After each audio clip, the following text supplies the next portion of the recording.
अच्छा भैया, हम व्यास मुनीलाल सवलिया जी तमाम श्रोता समाज के गोर छू के गोर लगतनी, आशीर्वाद के चाह रही जी। देखिए एगो भजन के भाव बा कैसे भाव बा हो कि भगवान भी नाना प्रकार के रूप धरी ले, कबो बटखारा बन जाइले, कबो कुछो बन जाइले। यही पर हमारा राजू बाबा के भजन लगता, कैसे ध्यान रह जाओ। वाह वाह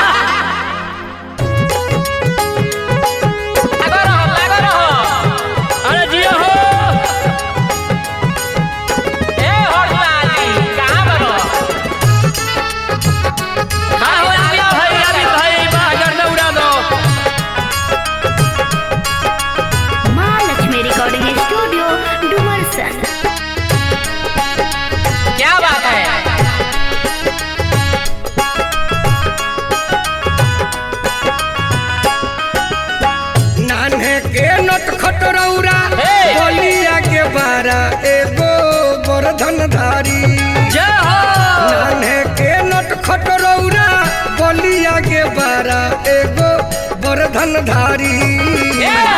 सजन का साई किया बननी बाट खारा लीला गजबे न्यारी। सजन का साई किया बननी बाट खारा लीला गजबे न्यारी।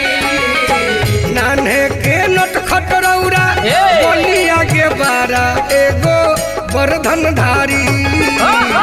सजन का साई किया बननी बाट खारा लीला गजबे न्यारी। बाबा छागली विनोद जी बिहार में बननी बाट खारा लीला गजबे न्यारी। जय हो जय हो। हिलत रहा हिलत रहा।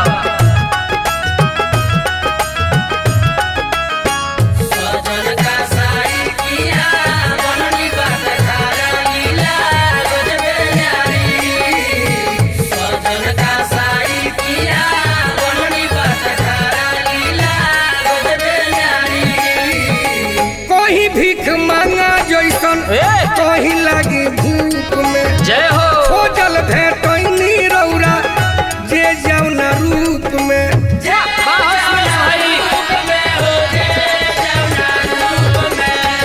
कहीं भीख मांगा जैसन कहीं लागी भूख में, खोजल भेटनी रौरा जे जाऊ ना रूप में।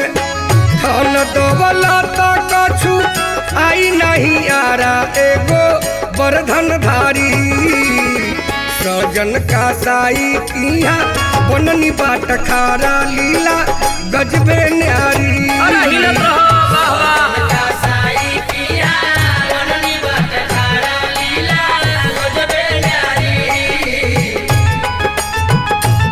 अरे जोरा बा मुनीलाल जी के गार्दा उड़ा दिले मैंने पूरा बिहार में। विजेंद्र बाबा का साथ गार्दा उड़ाता।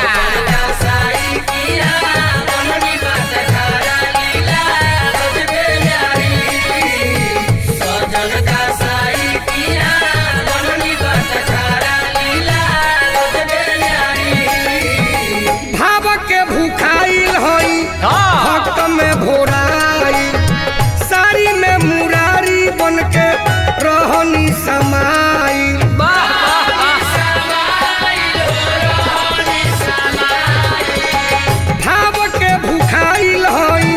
भक्त में भोराई, साड़ी में मुरारी बन के रहनी समाई। जे जैसन मिले पढ़ाई ले पहाड़ा एगो बरधन धारी। सजन का साई किया बननी बाट खारा लीला गजबे न्यारी। सजन का साई किया बननी बाट खारा लीला गजबे न्यारी। जय हो हरि जी। ओए अमित भाई पेरत रहो। जय हो जयनाथ बाबा। हरिलाल जी सजन का साई किया बननी बाट खारा लीला गजबे न्यारी। क्या बात है सवलिया जी।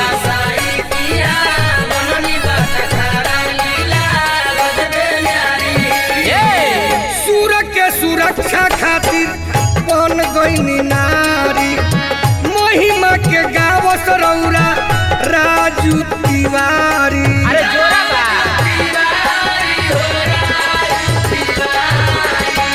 सूर के सुरक्षा खातिर बन गई नारी महिमा के गाव सरौरा राजू तिवारी।